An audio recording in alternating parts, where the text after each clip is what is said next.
Hello my dear students, class 9th के students हम लोग चैप्टर कर रहे हैं पीपल एज रिसोर्स। ठीक है, और हमारा अगला टॉपिक शुरू हो चुका है। The new topic is unemployment. अब हम बेरोजगारी के बारे में बात करने वाले हैं।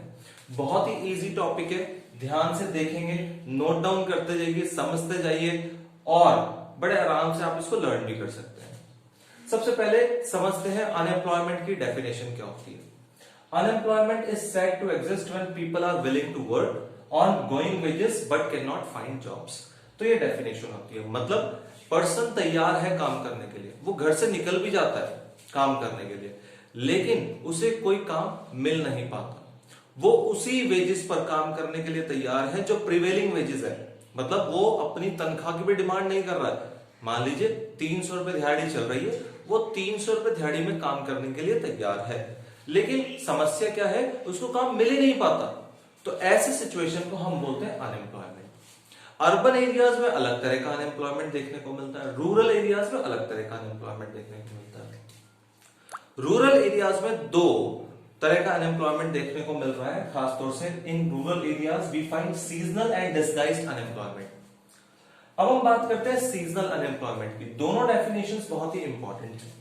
ठीक है, सीजनल में क्या होता है, this happens when people are not able to find jobs during some months of the year. यानी कि इंसान को कुछ टाइम काम मिल रहा है और कुछ टाइम काम नहीं मिल रहा है। आपको पता है गांव में खेती पर फोकस रहता है पूरी तरह से लोगों का, तो वहां खेती में कुछ स्पेशल सीजन होते हैं, जैसे कटाई का सीजन, बुआई का सीजन, है ना, सोइंग पीरियड, हार्वेस्टिंग पीरियड। तो जब ये चल रहा होता है, people, there are some people who get work.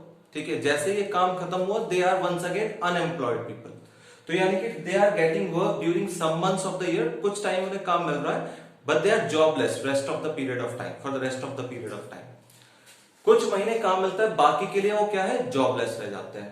तो ये होता है सीजनल। जैसे कि आपको नाम से भी पता लग रहा होगा, सीजनल यानी कि कुछ टाइम में काम मिल रहा है, कुछ सीजन में काम मिल रहा है और कुछ में काम नहीं मिल रहा। बहुत ही इजी लग रहा होगा आपको।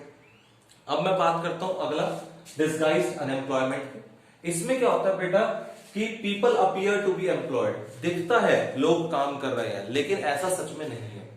ठीक है, बहुत ही इंपॉर्टेंट डेफिनेशन है, क्लास 10th में भी पूछी जाएगी। This happens among family members engaged in agricultural activity. मतलब क्या होता है, सपोज गांव में बड़े बड़े परिवार हैं, ठीक है, जॉइंट फैमिलीज है, all the people live together, सब लोग साथ रहते हैं, ठीक है, they all do work together. अब प्रॉब्लम कहां आ जाती है, सबको दिखाना है कि भाई हम काम कर रहे हैं, हम काम कर रहे हैं ना।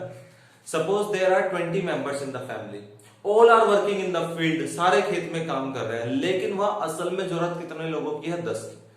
Only 10 people are required.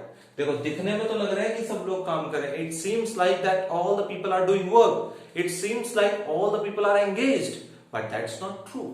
ठीक है, लेकिन ये सच बात नहीं है। क्यों? क्योंकि वहां जरूरत है केवल 10 लोगों की। तो अगर 10 लोगों को मैं हटा दूं, क्या कोई फर्क पड़ेगा पैदावार पे? खेती तो उतनी ही प्रोड्यूस होगी, अनाज तो उतना ही पैदा होगा, क्योंकि मैं खेत तो उतना ही रख रहा हूं ना। मैं 10 लोगों को हटा देता हूं, तो हमें वहां 10 की ही जरूरत है।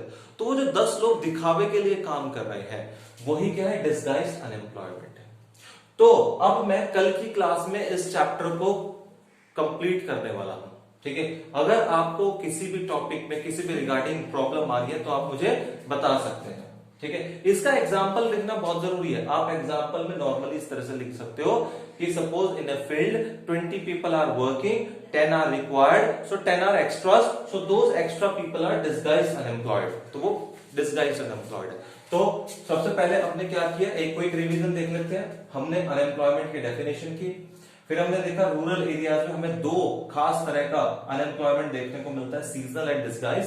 दोनों के हमने डेफिनेशंस देख लिए। सो क्लास, ठीक है, मुझे पूरी उम्मीद है आपको आज का सेशन बहुत ही अच्छा लगा होगा। ठीक है, सो कल के क्लास में हम ये चैप्टर पूरा करेंगे। Thank you class, thank you very much.